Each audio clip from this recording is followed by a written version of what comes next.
Have you ever paused and wondered, why is it that even the most successful people, those who seem to have it all, still feel lost?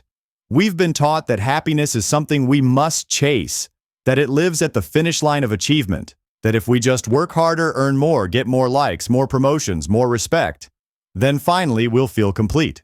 But look around. How many people do you know who have made it, who have the car, the house, the title, yet wake up every morning with a knot in their stomach, restless, anxious, staring at the ceiling at 3 a.m., wondering, is this all there is?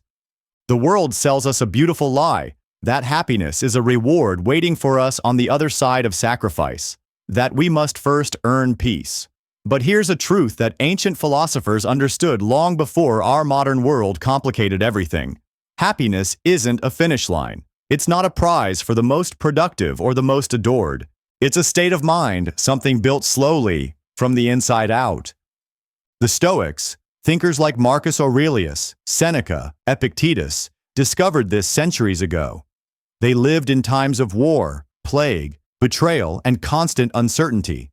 And yet, they found a way to stand strong, to remain calm in chaos, to hold an unbreakable inner peace while the world burned around them. You see, Marcus Aurelius wasn't just a Roman emperor. He was a man who had absolute power but still struggled with grief, betrayal, and the crushing weight of responsibility. Instead of losing himself in luxury or ego, he turned inward. Every day he reminded himself, you have power over your mind, not outside events. Realize this, and you will find strength. Seneca was a wealthy advisor living in the highest circles of power, but he constantly warned that wealth, fame, and social status are empty promises. They're like trying to quench your thirst by drinking salt water. The more you drink, the thirstier you become. Epictetus was born a slave. He had no freedom, no possessions. Yet, he taught that true freedom comes from controlling your mind, not your circumstances. Their secret? They didn't see happiness as something to be hunted down. They saw it as something to be cultivated, like a garden. And every day was a chance to pull a weed, plant a seed, and nourish the roots of inner calm. So why is this ancient wisdom so powerful today? Maybe even more relevant now than ever. Because we live in a world of constant noise, notifications buzzing, endless comparisons on social media, expectations from work, family, society, telling us we should be more, do more, have more. And when we don't measure up to these unrealistic standards, we spiral into self-doubt. We feel we're falling behind. We feel restless. We keep moving faster and faster, hoping the next milestone will finally bring peace. But the finish line keeps moving further away. Imagine a hamster running endlessly on its wheel, chasing something it can never reach. That's how most people live today. The Stoics realized that this kind of life, always chasing, always striving for external validation, is a guaranteed recipe for misery. But there's an alternative. What if you stopped chasing? What if you decided to build your foundation of joy and clarity from within, so that no matter what storms come, you stand firm? The Stoics teach us that the first step to real happiness is to accept that most of what we think we need is an illusion. Success, praise, luxury, they're fleeting. The moment you achieve them, they lose their power to satisfy you. Think about it. How many times have you finally gotten something you deeply wanted? A new job, a new relationship, a big win, only to find yourself worrying about the next goal days later. That's because external rewards can't fill an internal void. Happiness doesn't come from adding more, it comes from needing less. Imagine waking up tomorrow and not worrying about proving yourself to the world. Imagine not being crushed by every criticism or setback. Imagine feeling an unshakable calm even when plans fall apart. That's what the Stoics practiced every single day. They trained their minds the way an athlete trains their body, with discipline, patience, and intention. They understood that real freedom means having the ability to remain undisturbed by external chaos. It means waking up each morning knowing that your peace doesn't depend on traffic, your bank account, or whether someone likes your post. Marcus Aurelius once wrote, "Very little is needed to make a happy life. It is all within yourself, in your way of thinking." This isn't just poetic, it's practical. Because if happiness is within your mind, then you don't have to wait for life to get better. You can start shaping it right now, wherever you are. Of course, this doesn't mean you give up on ambition or stop striving for growth. The Stoics weren't against achievement. In fact, they valued discipline, courage, and excellence. But they knew that your inner peace should never be held hostage by things outside your control. A Stoic doesn't say, "I'll be happy when I get that promotion." They say, "I'll do my best, but my contentment is not for sale." A Stoic doesn't say, "I'll finally rest when everyone approves of me." They say, "I choose to rest now because my worth isn't tied to their opinions." The difference may seem subtle, but it's everything. It's the difference between living as a leaf blown by every wind or as a rooted oak standing firm through storms. It's the difference between exhaustion and true vitality, between anxiety and serenity. But here's the challenge. This inner transformation doesn't happen by accident. You don't stumble into Stoic peace the way you stumble into a lucky parking spot. It takes daily practice, small steps, small reflections, small moments of honesty with yourself. The good news is, every day, every moment is a new opportunity. Every sunrise invites you to ask, how can I build my peace today? What can I let go of? What truly matters? And as you start this journey, you might notice something subtle yet profound. The weight on your shoulders feels a little lighter. Your mind begins to clear like fog lifting after rain. You sleep deeper, wake up fresher, and move through the day with more intention. The noise of the world doesn't vanish, but it stops shaking you. You become like a mountain. The winds blow, the rains pour, but you remain unmoved. People around you will start to notice. They might ask, "Why are you so calm these days? What changed?" And you'll smile because you know it's not about what changed around you. It's about what changed within you. This is the gift of Stoicism. It's not about escaping life. It's about engaging with it fully, without becoming its prisoner. So if you're tired of chasing happiness like a mirage in the desert, if you're exhausted from the endless loop of more, this might be the moment to step back and ask, what if the key to everything I want has been inside me all along? Because the truth is, it has. And you don't have to go on a 10-day retreat in the mountains or give away all your possessions to find it. You can start tonight, right where you are, with one simple question. What do I actually control? When you start answering that, you'll realize that the most powerful, liberating thing you can ever own is your mind. So tonight, as you prepare to close your eyes, don't replay all the ways you fell short today. Don't spiral into tomorrow's anxieties.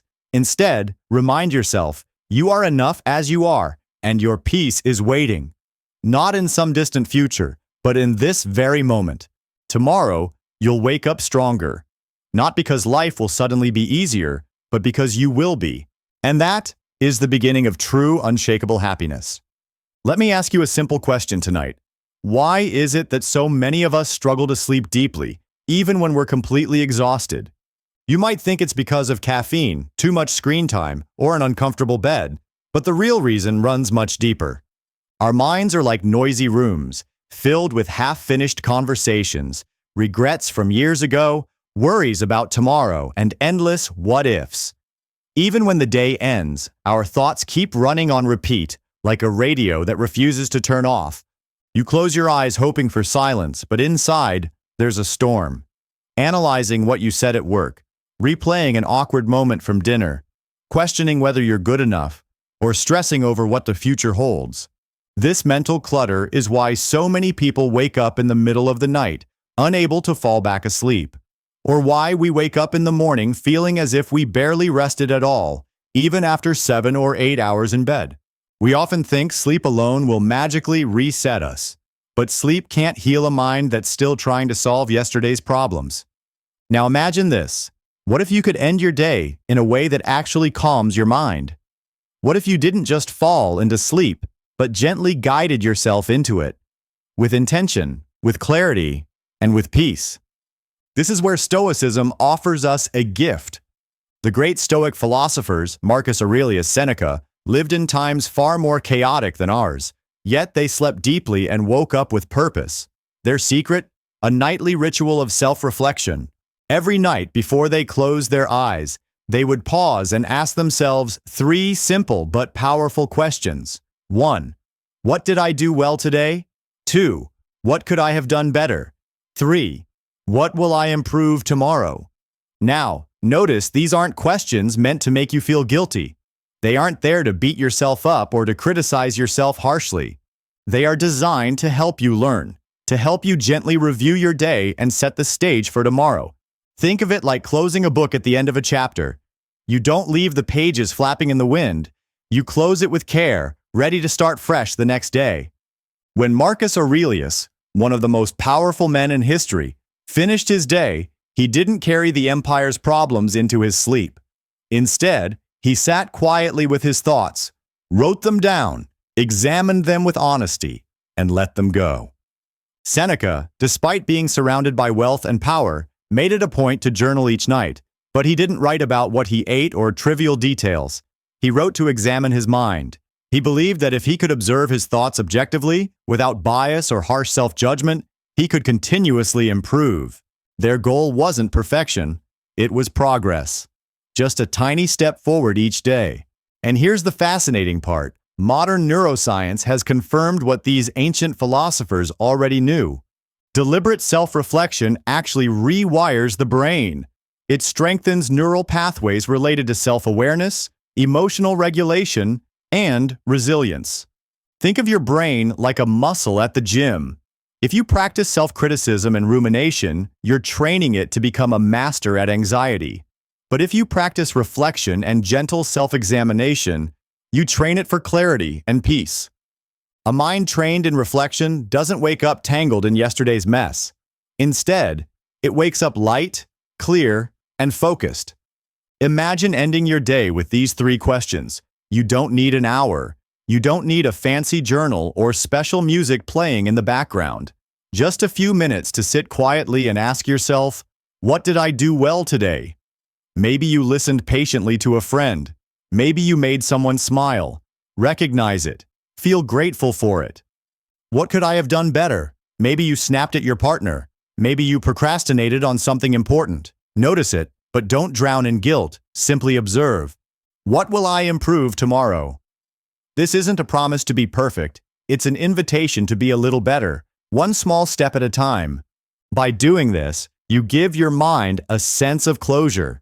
You prevent those endless loops of should have and what if from spinning all night long. This simple practice turns your sleep into a true reset, rather than just a temporary escape. Think about it. Most people go to bed with their minds wide open, like a door swinging in the wind. They hope sleep will magically shut it for them. But the Stoics knew that true peace isn't something you stumble into. It's something you create deliberately, moment by moment. When you adopt this practice, you start to notice small miracles. You fall asleep faster. You wake up with less weight on your chest. You move through the day with more focus and intention. And more importantly, you stop carrying yesterday's baggage into today's journey. I remember the first time I tried this. I was going through a period of major change, new job, moving to a new city, feeling overwhelmed and questioning every decision. Each night, my mind felt like a crowded theater with 100 movies playing at once. Out of curiosity, I decided to try the Stoic Nightly Review. The first few nights felt awkward. My mind resisted. But slowly, I noticed something incredible. I started sleeping deeper.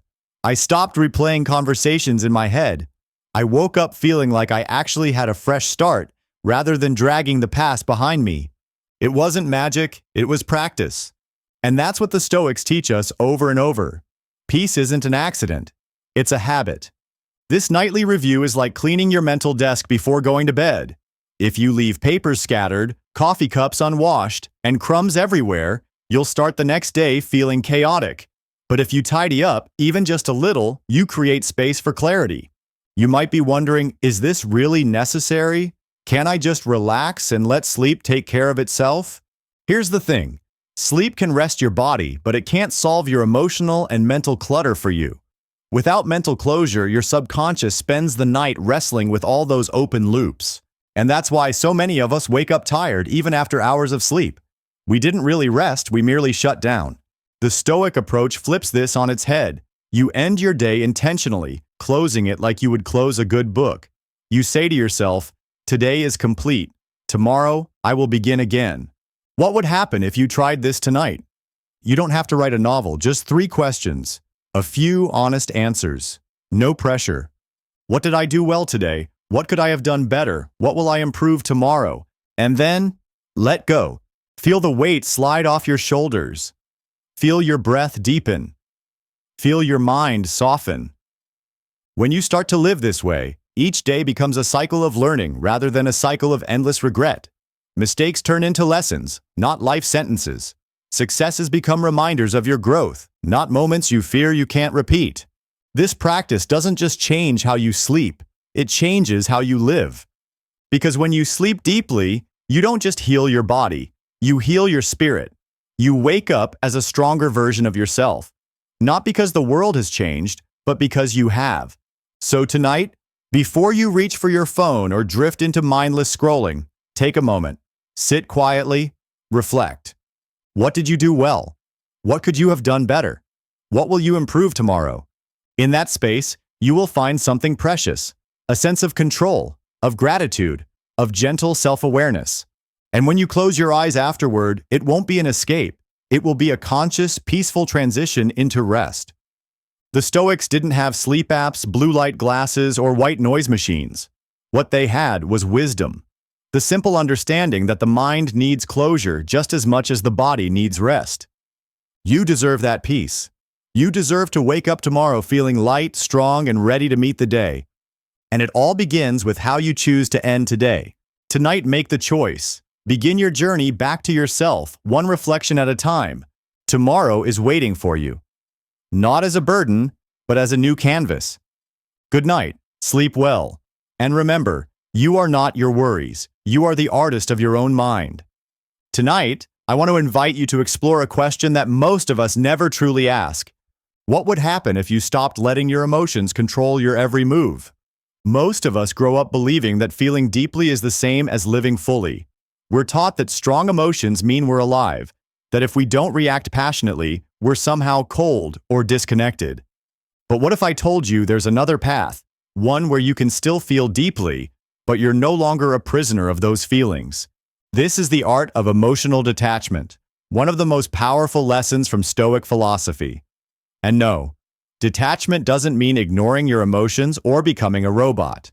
It doesn't mean suppressing your sadness or pretending you're happy when you're not. Detachment means observing your emotions without letting them hijack your mind. It means being able to say, yes, I feel this, but I am not this feeling. Imagine for a moment that your mind is a calm lake. When you drop a stone, a stressful thought, a sudden fear, a harsh comment from someone, ripples spread across the water. Without training, we chase every ripple. We think we must respond, fix, or control each disturbance immediately. But the Stoics teach us to simply watch the ripples and let them settle on their own. When a worry arises, the immediate instinct is to act. We scramble for solutions at 2 a.m., replay scenarios in our heads, imagine what we'll say tomorrow. But ask yourself honestly, is this worry truly urgent? Can it be solved right now? Most of the time, the answer is no. The truth is, many of the things we obsess over today won't even matter a year from now. Think about it. That awkward comment you made in a meeting, that text you're overanalyzing, that look someone gave you. Will you even remember it in 12 months? Probably not. Yet, in the moment, it feels like the whole universe is watching and judging us. We feel as though if we don't react, we'll lose control of our lives. But ironically, the more we react, the more control we lose. The Stoics teach us to zoom out. Imagine seeing your life as a giant tapestry, a rich collection of moments, challenges, joys, heartbreaks, and small daily miracles. From this higher perspective, today's frustrations are like single threads in an enormous picture. When you step back, you realize that not every thread deserves your full energy. Now let's talk about the power of breath. Breath is often overlooked, but it is one of the most immediate tools we have to ground ourselves. When you feel anxious, notice your breath. Is it shallow, fast, tight?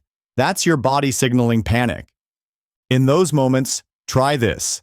Breathe in deeply through your nose for a count of 4, hold for 4, and exhale slowly through your mouth for a count of 6. Repeat a few times. What happens? Your mind begins to slow down, your heart rate drops, your body remembers that it is safe. Breath is like an anchor. It reminds you that no matter what thoughts are swirling in your head, you are still here, still alive, and still in control of how you respond. The Stoics also practiced intentional silence, especially before sleep. Have you ever noticed how we fill every empty moment with noise? We scroll through social media, watch random videos, or keep background music playing because silence feels uncomfortable. But in that discomfort lies the doorway to peace. When you choose silence, especially at night, you allow your mind to settle, like muddy water finally becoming clear. Instead of reacting to every passing thought, you learn to observe. You realize that not every thought is worth entertaining. Not every emotion is worth feeding. This is not about shutting yourself off from the world. On the contrary, it's about engaging with life more fully, from a place of inner strength rather than constant reactivity. I remember a time when I was dealing with a difficult relationship. Every night I would lie awake replaying arguments, thinking of what I should have said, imagining worst-case scenarios. I thought if I analyzed it long enough I would finally find peace, but the only thing I found was exhaustion. Then I started practicing intentional silence before bed. No phone, no TV, just me, my breath, and my thoughts. But this time I didn't chase them. I just let them drift by, like clouds across the sky. It was uncomfortable at first. The mind hates stillness because stillness forces us to face what's really there. But over time, something amazing happened. The arguments lost their power. The imagined scenarios started to fade. And for the first time in weeks, I slept through the night. Emotional detachment isn't about denying reality. It's about choosing your response to reality. The world will always throw challenges at you. Financial worries, health scares, conflicts with loved ones. You can't stop these events from happening, but you can stop them from owning your mind. Ask yourself, does this thought serve me? Is this emotion helping me grow, or is it keeping me stuck? If it's not serving you, let it go. It sounds simple, but it takes practice. Just like you wouldn't expect to lift heavy weights on your first day at the gym, you can't expect to master your emotions overnight. Start small. Tonight, when you feel a worry creeping in, pause.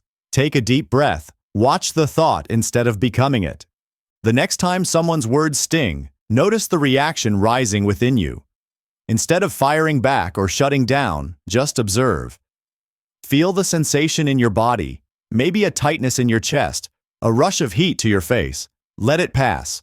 With time, you'll find that fewer and fewer things disturb your inner peace. You'll still feel emotions, sadness, anger, joy, love, but you won't be controlled by them. Imagine how liberating that would be, to walk through your days knowing that no one else has the power to ruin your mood unless you hand it to them. To lie down at night and feel a deep, quiet calm, no matter what happened that day. This is the essence of emotional freedom. When you practice detachment, you create space between stimulus and response. In that space, you regain your power. You get to choose whether to engage or let go. And here's the paradox. The more you let go, the more deeply you can actually connect with life. Because you're no longer reacting from fear or ego. You're engaging from clarity and love. People might say, but if I detach, won't I stop caring? Number. In fact, you'll care even more, but in a healthier, more stable way. You won't cling desperately to outcomes or try to control what you can't. You'll show up fully, give your best, and accept what comes. Detachment is not about coldness. It's about warmth without dependence. It's about loving someone deeply, but not making your happiness conditional on their behavior. It's about pursuing goals passionately, but not letting failure define your self-worth. It's about welcoming each moment as it is, without needing to bend it to your will. When you combine this skill with breath and silence, you transform not only your nights, but your entire life. You become the calm in the storm, the steady mountain no wind can shake, and you don't need to disappear into a monastery or meditate for hours a day to find this peace. You can start right here, tonight, in the quiet moments before sleep. Turn off the noise. Put your hand on your chest. Feel your breath. Ask yourself, What am I holding on to that I don't need tonight? Then imagine releasing it, like letting go of a balloon into the sky. Watch it drift away, knowing it no longer belongs to you. When you do this regularly, you'll notice that sleep becomes deeper, mornings become lighter, and life becomes less of a battlefield and more of an unfolding journey. You'll realize that true strength isn't found in controlling everything around you, it's found in mastering your own mind. So tonight, choose to observe rather than react. Breathe deeply. Embrace silence. Release what you can't control. And remember, you are not your thoughts. You are not your emotions. You are the awareness behind them. Vast, steady, unbreakable. Sleep well. Wake up free. And live each day as the calm center in a world that never stops moving. Tonight, I want to share with you one of the most counterintuitive but liberating practices you'll ever hear about. It's called negative visualization. Now you might think, negative? Why would I focus on something negative? Isn't that just inviting bad things into my life? I get it. We live in a world obsessed with positivity. We're told to visualize our dream house, our ideal partner, the perfect life. Think positive, they say. Just stay optimistic, and everything will work out. But here's the thing. Life doesn't always work out the way we want. You and I both know that. And pretending otherwise doesn't protect us, it weakens us. Negative visualization isn't about becoming pessimistic. It's not about wallowing in fear or expecting disaster at every turn. It's about preparing your mind and spirit for the inevitable truths of life: loss, change, and impermanence. The Stoics understood this deeply. They believed that everything we have, our health, our relationships, our success, even our very life, is on loan from the universe. We don't own any of it forever. Take a moment right now and think. What if tomorrow you lost your job? What if you could no longer do the things you take for granted today? Walking, seeing, hearing. What if someone you love was suddenly gone? These are difficult questions. Most of us instinctively push them away. Don't think about that, we tell ourselves. But the Stoics taught the opposite. Lean in. By imagining these losses in advance, something amazing happens. You don't become more fearful, you become more grateful. Let me explain. When you truly acknowledge that nothing is guaranteed, every small moment starts to feel like a gift. That ordinary coffee in the morning becomes extraordinary. The hug from a friend feels sacred. Even the simple act of waking up and stretching in your bed becomes a quiet miracle. You stop sleepwalking through life, expecting there will always be another chance to say, "I love you," another chance to pursue your dreams, another chance to fix a broken relationship. You start living now. I remember a time when I lost someone I deeply cared about. In the weeks after, I realized how many words went unsaid, how many moments I took for granted because I assumed there would always be more time. That loss shook me awake. But I also realized, why wait for tragedy to open our eyes? Negative visualization is like practicing an emotional fire drill. Just as we prepare for emergencies by knowing where the exits are and what steps to take, we can prepare our minds for the unexpected. When you rehearse these losses, you don't become numb. You become resilient. You no longer live in denial, constantly terrified of what might happen. You accept that change and loss are part of the natural flow of life. Imagine this. You wake up tomorrow and look at your partner, your kids, your friends. Instead of assuming they'll always be there, you remind yourself that today might be the last day you share together. Suddenly, every conversation becomes more meaningful. You listen more intently. You forgive faster. You love more deeply. When you understand that everything is temporary, your capacity for gratitude expands. You don't demand perfection from life. You savor it as it is. This doesn't mean you start living in constant fear.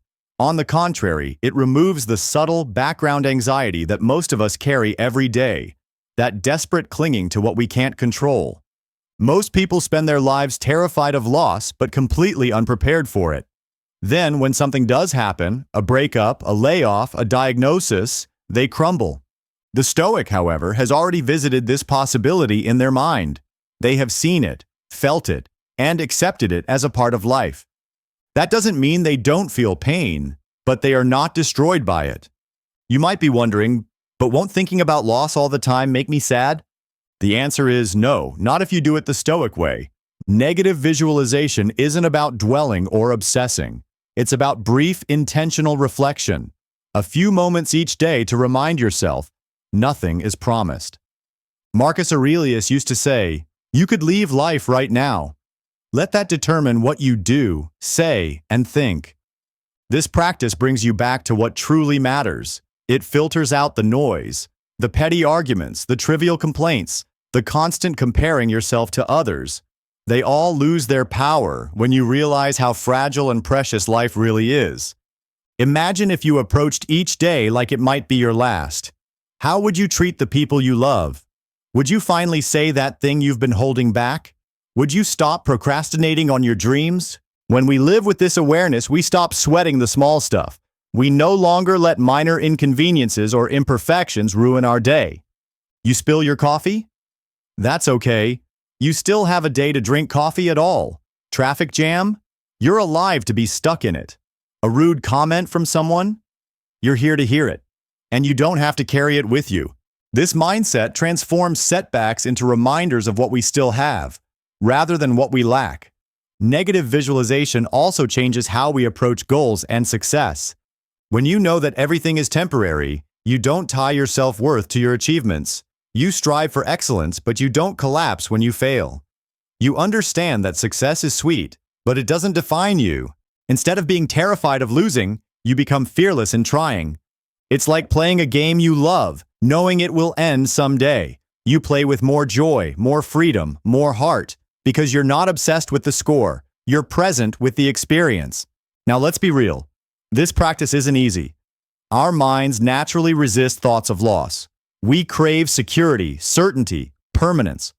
But the hard truth is, none of those things truly exist. Everything is changing, all the time. The question is, will you face this reality now and learn to live more fully, or will you let it crush you later?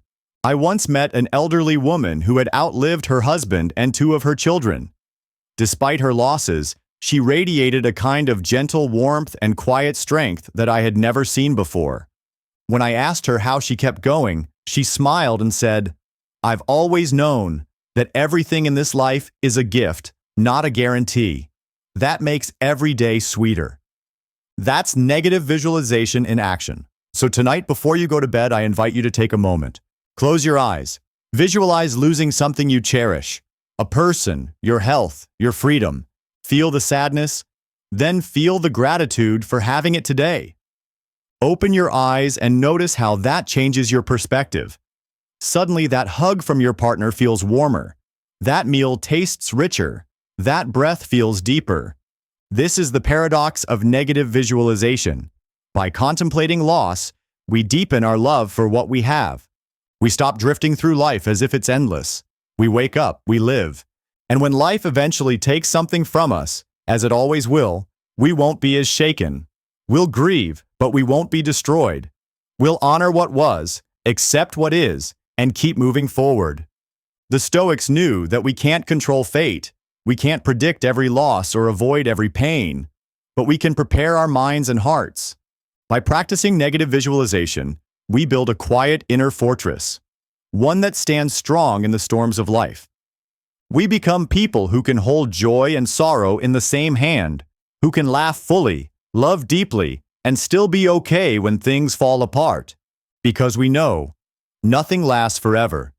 And that's exactly what makes it beautiful. So tonight, ask yourself, what would I do differently if I truly understood that nothing is guaranteed? Then do it. Tell someone you love them. Forgive someone you've been resenting. Start that project you keep postponing. And when you lay down to sleep, you'll find a different kind of peace.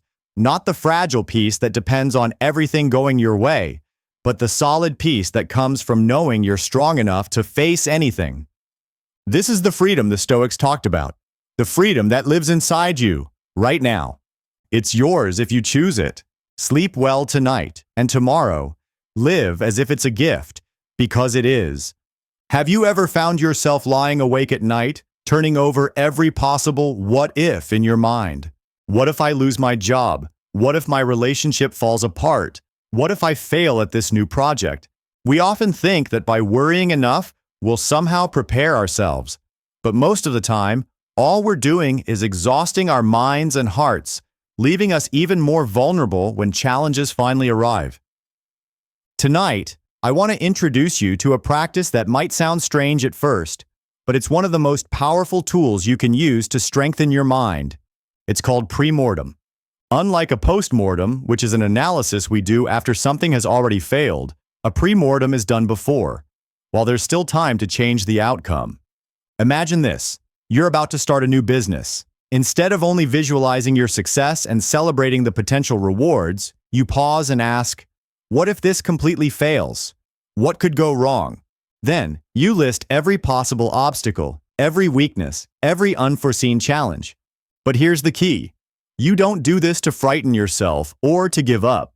You do it to prepare. Most of us live in a constant tug-of-war with anxiety because we refuse to look at our fears directly. We think ignoring them will keep them at bay, but the opposite is true. The more we avoid our fears, the more power they have over us. The Stoics believed that courage wasn't about being fearless. It was about walking straight into your fears with open eyes and an open heart. The pre-mortem is exactly that. An invitation to face what could go wrong and then to plan. Let me give you a personal example. A few years ago, I was invited to give a big talk in front of hundreds of people. My first instinct was to imagine it going perfectly. The audience engaged, standing ovations, new opportunities flowing in. But as the day approached, anxiety started to creep in. What if I forgot my lines? What if no one cared? What if I embarrassed myself? Instead of trying to suppress these thoughts, I sat down and did a pre-mortem. I wrote out every possible way the talk could fail. What if I freeze on stage? Solution: have a short backup story I can fall back on. What if technical issues happen? Solution: rehearse without slides, have printed notes. What if the audience looks bored? Solution: prepare interactive questions to re-engage them. By the end of this exercise, my mind felt surprisingly calm. Why? Because each fear had a plan attached to it. Instead of spinning endlessly in what if, I transformed my anxiety into concrete actions. This is the true power of a pre-mortem. It doesn't eliminate uncertainty, but it makes you more resilient when uncertainty strikes. Think about your own life. Maybe you're about to start a new job. Instead of just hoping it'll be perfect, ask yourself, what might make this challenging? What if you clash with your boss? What if you feel unprepared? Once you see those possible setbacks clearly, you can start preparing solutions in advance. This isn't pessimism, it's proactive realism. The Stoics didn't teach us to expect the worst just to suffer twice. They taught us to anticipate the worst so we could suffer less. Or not at all, when it happens. When you anticipate obstacles, you build a quiet confidence. You might even sleep better. Because here's what happens. While you're sleeping, your subconscious mind continues to process these scenarios. It works behind the scenes, finding creative solutions and preparing you mentally and emotionally. Instead of tossing and turning, feeling powerless, you rest knowing that you've already armed yourself. One of my favorite Stoic lines is from Seneca. We suffer more often in imagination than in reality. How true is that? We create entire catastrophes in our minds that never actually happen. The pre-mortem practice allows us to acknowledge those imagined disasters, prepare practical responses, and move forward with focus instead of fear. It's like building a mental immune system. Just as your body gets stronger after facing small doses of stress, your mind becomes stronger when you rehearse difficulties in a controlled way. You start to notice that your daily anxieties lose their grip. The meeting that once terrified you, you already imagined the questions that might come up and prepared thoughtful responses. The project that felt overwhelming, you've identified the possible bottlenecks and set up support systems. This mindset shifts your focus from being a passive reactor to an active creator of your life. Imagine approaching each day not as a fragile glass figurine that might shatter at the first sign of trouble, but as a sturdy oak, deeply rooted and ready for storms. When you adopt the pre-mortem practice regularly, you develop a kind of fearless foresight. You stop being surprised by setbacks. Instead, you greet them almost like old friends. Ah, I've been expecting you. Let's see what we can do. And this approach spills over into every part of your life. Relationships. You anticipate misunderstandings and prepare yourself to respond with patience and curiosity rather than anger. Health. You accept that your body may falter and plan how you'll adapt rather than living in denial. Finances. You acknowledge that unexpected expenses happen and set up buffers in advance. It's not about being negative, it's about refusing to be naive. Life is unpredictable, but unpredictability doesn't have to mean chaos. It can be an invitation to become more thoughtful, more prepared, and ultimately more free. So tonight, before you close your eyes, ask yourself, what important area of my life could benefit from a pre-mortem? Maybe it's your career. Maybe it's your family dynamics. Maybe it's your health habits. Write down the possible failures or obstacles. Then, without judgment, write down small actions or mindset shifts you can adopt now. You'll be amazed at how much lighter your mind feels. Instead of endlessly worrying, you'll have a map. You'll move from a place of dread to a place of determined calm. The next morning, you might even wake up with unexpected insights, solutions you didn't see before, because your subconscious has been working for you overnight. This is the gift of the premortem. It transforms vague anxiety into clear action. It replaces fear with strategy. It shifts you from being a victim of circumstances to the architect of your own responses. By practicing it, you join a long lineage of Stoics and modern thinkers who refuse to leave their peace up to chance. You build a mind that can handle anything life throws at it. Not because you can control everything, but because you've learned to prepare for anything. So tonight, choose to be that person. Be the person who stands calmly when others panic. Be the person who transforms worry into wisdom. Be the person who is unshakable, not because life is easy, but because you have chosen to be ready. And remember, storms are inevitable, but how you stand in them, that's your choice. Sleep well tonight, and tomorrow, wake up not just hoping for the best, but confidently prepared for whatever comes your way. Tonight, I want you to pause for a moment and think about this question. What is the last thing you think about before you fall asleep? Is it your endless to-do list for tomorrow? That embarrassing thing you said earlier today? The argument you had with a loved one? Most of us don't realize it, but our final thoughts before sleep are like seeds we plant in the rich soil of our subconscious mind. Imagine your mind as a garden. Whatever you plant at night, fear, regret, gratitude, hope, will grow silently while you sleep and blossom in the morning. If you plant seeds of worry, you'll wake up tense, anxious, already behind before the day even starts. But if you plant seeds of gratitude, purpose, and self-compassion, you'll wake up lighter, stronger, more ready to face the world. The Stoics understood this deeply. They believed that we can't always control the events that happen to us, but we can control the story we tell ourselves about them. And one of the most powerful ways to shape that story is through our final thoughts each night. You see, right before we drift into sleep, our minds are in a unique, highly suggestible state. Neuroscientists call this the hypnagogic state, a delicate bridge between wakefulness and the deep subconscious. In this state, your mind is wide open to suggestion. It's like a sponge, absorbing whatever you offer it. Most people unknowingly hand their subconscious a chaotic pile of worries and unfinished stories. Then they wonder why they wake up already feeling defeated. What if instead you treated those last moments of consciousness as a sacred ritual? Let me tell you a personal story. A few years ago, I was stuck in a cycle of insomnia and constant anxiety. I'd fall into bed at night, exhausted, but my mind would spin in every direction.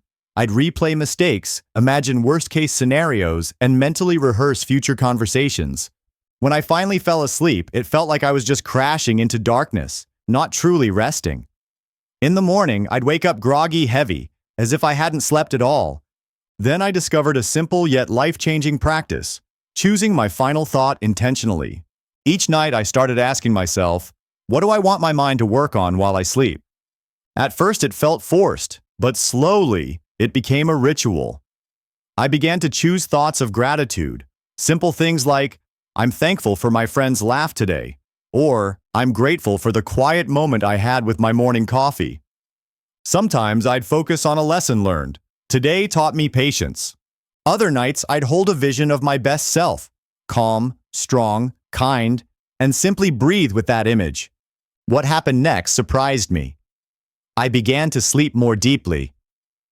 I woke up feeling clearer, with a sense of quiet determination rather than dread. Because what you feed your mind before sleep shapes the emotional flavor of your next day. Imagine you're a sculptor, and each night you get one chance to mold your subconscious before it hardens again in the morning. Do you want to shape it with fear, or with gratitude, with worry, or with a clear sense of purpose? This practice is not about denying real problems or pretending everything is perfect. It's about deciding what lens you want to see the world through when you wake up. The Stoics taught us to focus on what we can control, and our inner narrative is always within our power. Choosing your final thought is like laying out your clothes for the next day. You prepare yourself mentally so you're not scrambling in the morning. Over time, as you repeat this practice night after night, something even deeper happens. You start to rewire your brain. Neuroscience shows us that the brain is constantly changing, a concept called neuroplasticity. The more you focus on certain types of thoughts, the stronger those neural pathways become. If you consistently end your day with gratitude, your brain becomes better at spotting blessings. If you end it with self-compassion, you become less harsh on yourself throughout the day. If you end it with a clear intention, you're more likely to act in alignment with your values.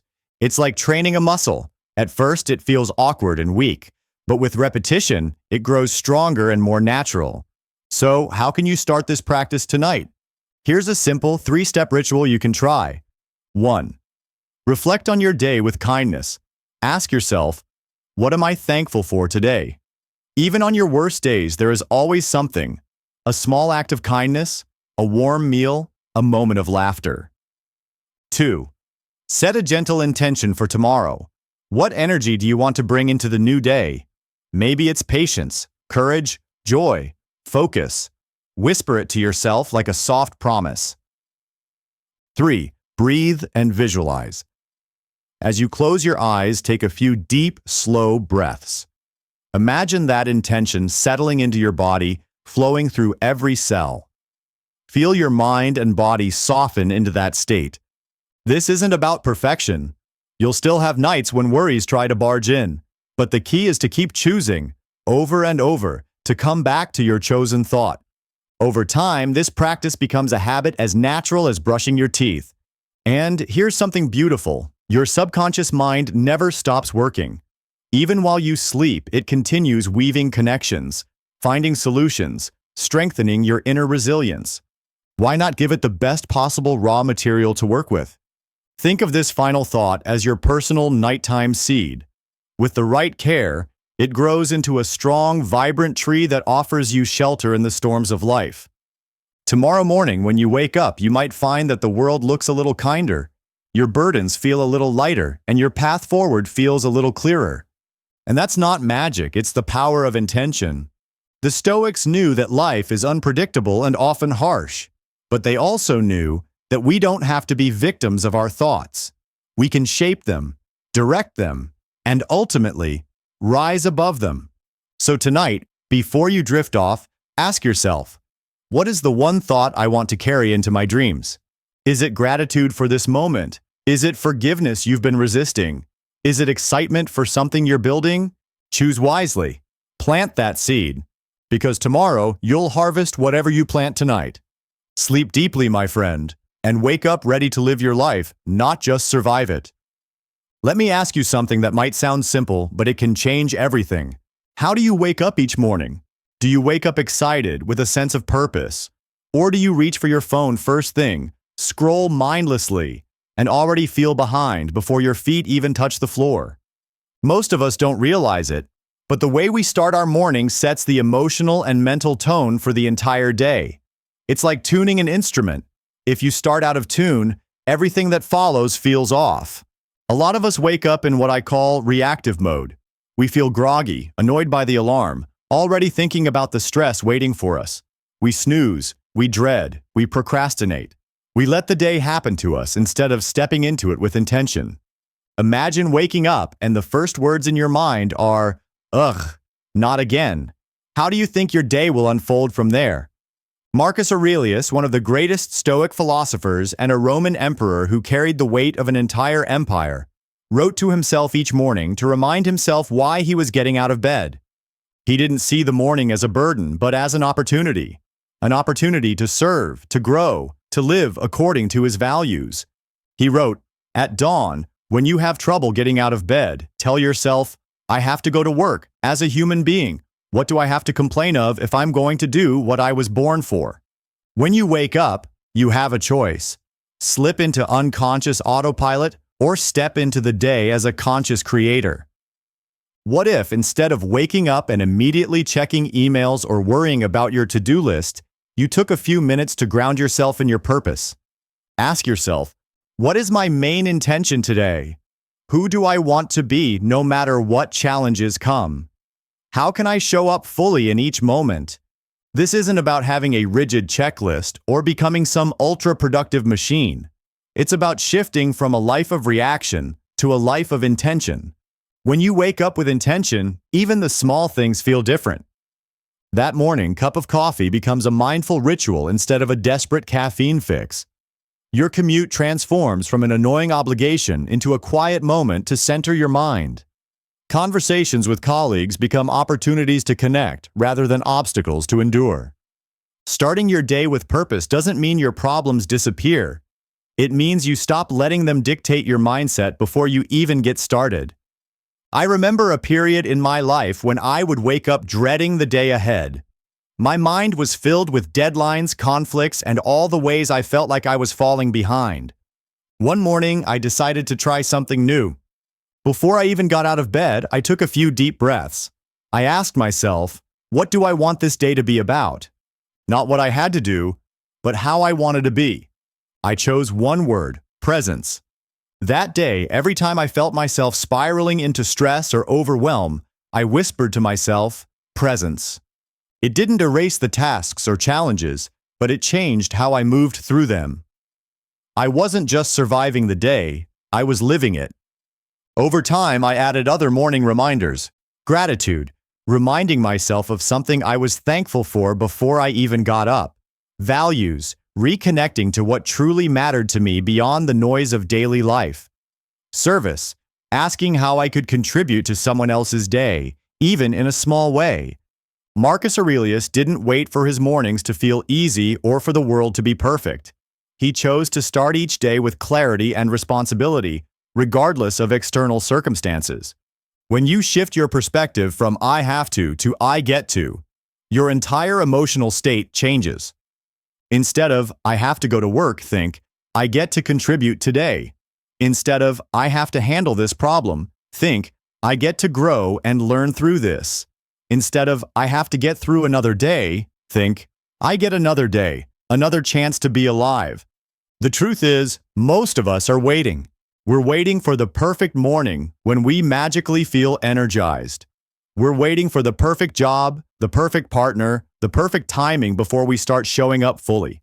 But life isn't waiting for us, it's happening right now. When you wake up each day with a sense of purpose, you stop postponing your life. You step into it, imperfectly but wholeheartedly. You don't need a grand mission to feel purpose. It can be as simple as deciding to be kind, to stay patient, to do your best, to bring a little more light into the world today. Imagine how different your days would feel if you saw each morning as a gift rather than an obligation. When you live like this, your external circumstances matter less. You stop needing the world to be smooth for you to be steady. The Stoics knew that we can't control what happens outside us, but we can always choose our inner stance. Starting your day with intention builds a kind of emotional armor, not to block you from feeling, but to help you navigate with strength and grace. So tomorrow morning, before your feet touch the floor, try this. Take one deep breath. Remind yourself, I am alive. I am here. This day is a new opportunity. Set a small intention. Maybe it's patience, courage, or focus. Visualize yourself moving through your day with that energy. Then get up and step into your life, fully, bravely, and gratefully. This small shift can ripple out into every part of your life. You'll notice you're less reactive to small annoyances. You'll feel more anchored when big problems arise. You'll start to see each day as a chapter you get to write, not one you're forced to endure. And over time, these small, purposeful mornings create a life of meaning, not because everything went according to plan, but because you chose to show up with heart, no matter what.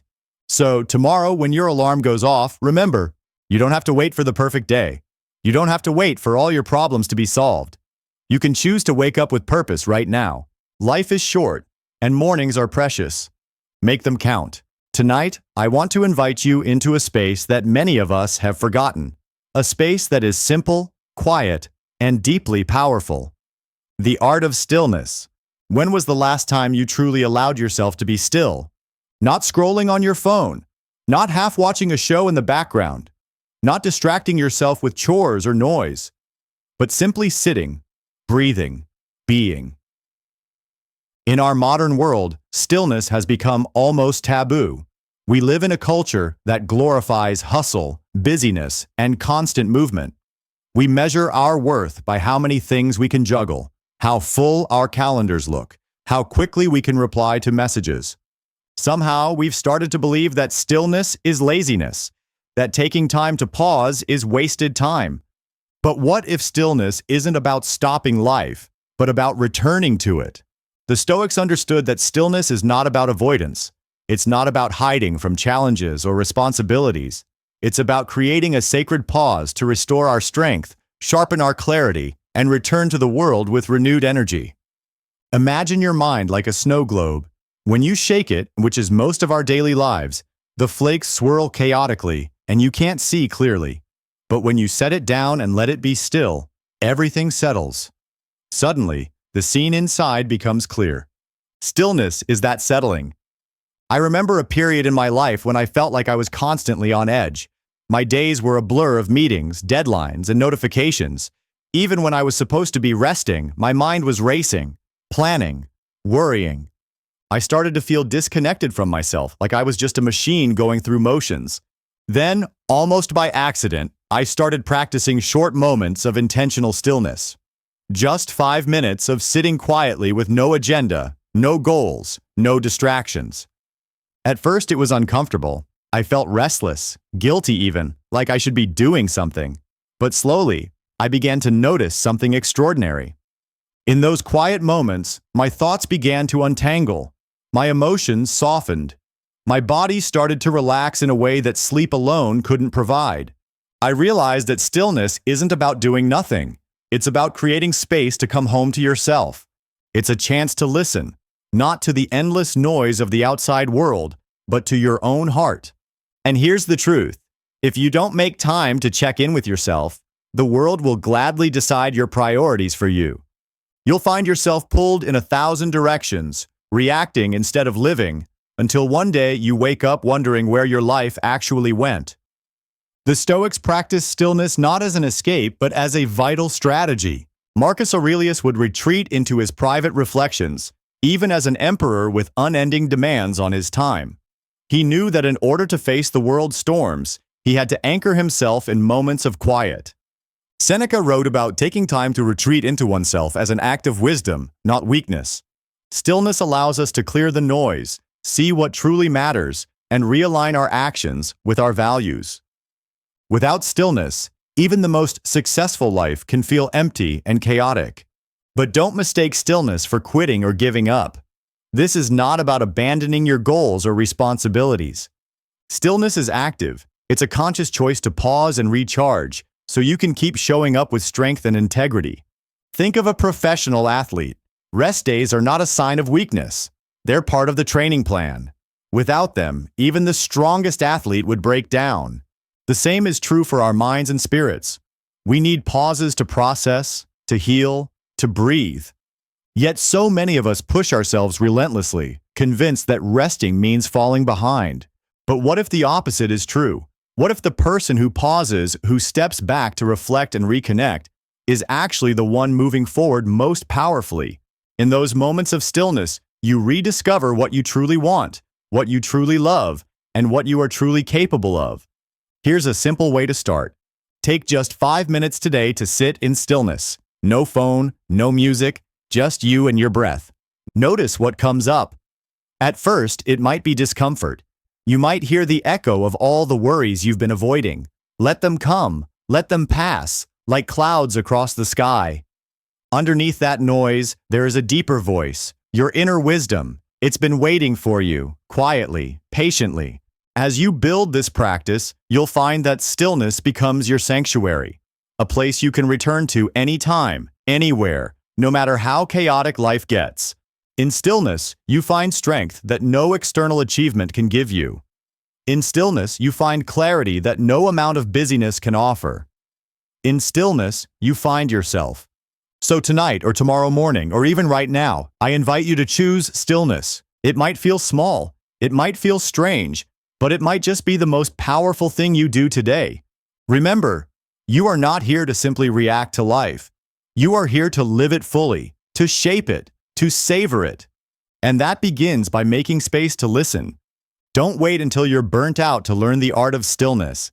Don't wait until you've lost yourself to start looking inward. Start now, even if it's just a few deep breaths in the quiet.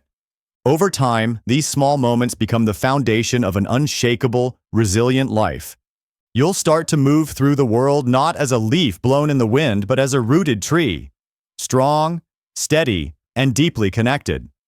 And when challenges come, as they always do, you'll meet them from a place of grounded calm, rather than frantic panic. This is not weakness, this is the ultimate strength.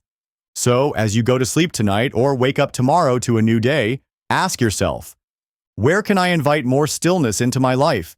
Then, take a small step. Sit. Breathe. Listen. You might be surprised at how much power lives in the quiet, because in the end, it's not about how fast you go, it's about how deeply you live, and that depth starts in stillness. As we come to the end of this journey tonight, I want to invite you into a gentle but powerful practice, one that might sound simple, but can change the way you live, sleep, and wake up each day. It's the art of letting go and filtering your thoughts before sleep. You see, most of us carry so much weight to bed. Arguments from the day, regrets from the past, worries about tomorrow. We bring them all under the covers with us, hoping sleep will somehow wash them away. But sleep is not a magic eraser. It can't cleanse what we refuse to release. Letting go is not about being cold or detached. It's not about pretending you don't care. True letting go is an act of self-discipline and self-love. It's the decision to stop letting your emotions drag you in every direction. It's saying, I choose not to let these thoughts control me anymore. Tonight, I want you to imagine your mind as a room. Throughout the day, this room collects all sorts of things, helpful ideas, beautiful moments, but also trash, negative comments, self-doubt, unnecessary worries. Before you sleep, you have a choice. You can leave the room cluttered and chaotic, or you can take a few moments to clean it, to put things back in place, to create space for peace. How do you start? You begin by sorting your thoughts. Ask yourself two simple questions. What is within my control? What is outside of my control? This practice is at the very heart of Stoic philosophy.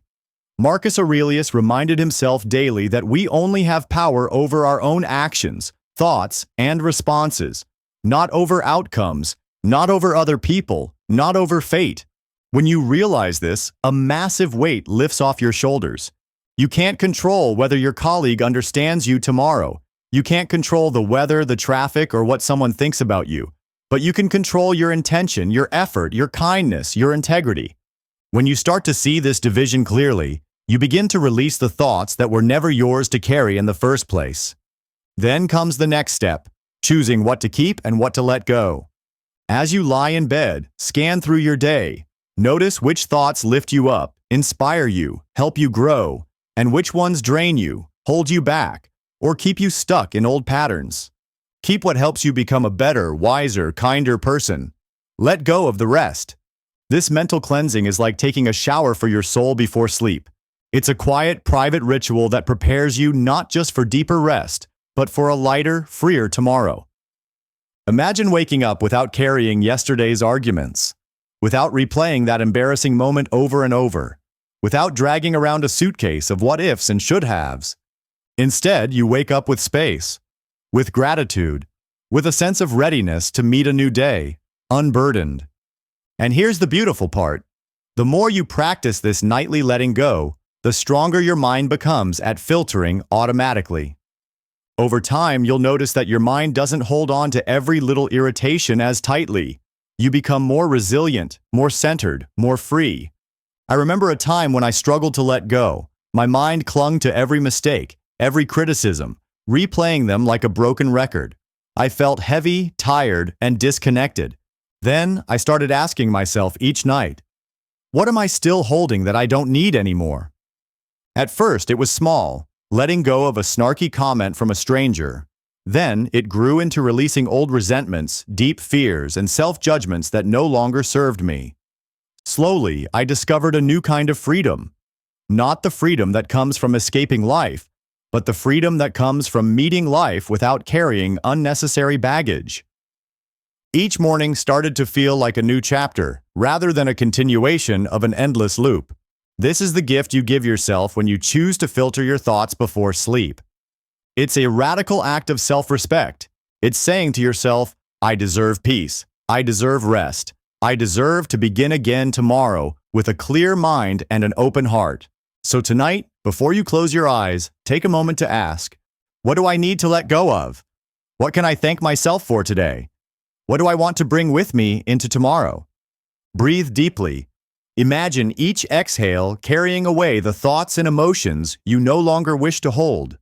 Feel your body soften. Feel your mind lighten. And as you drift into sleep, remind yourself, I am not my past mistakes. I am not my fears. I am not my regrets. I am the awareness behind them. I choose what to carry forward. When you wake up, you'll notice the difference. You'll feel less weighed down, more present, more alive. You'll greet the new day not as a burden to survive, but as a canvas to create. This is what it means to truly live freely.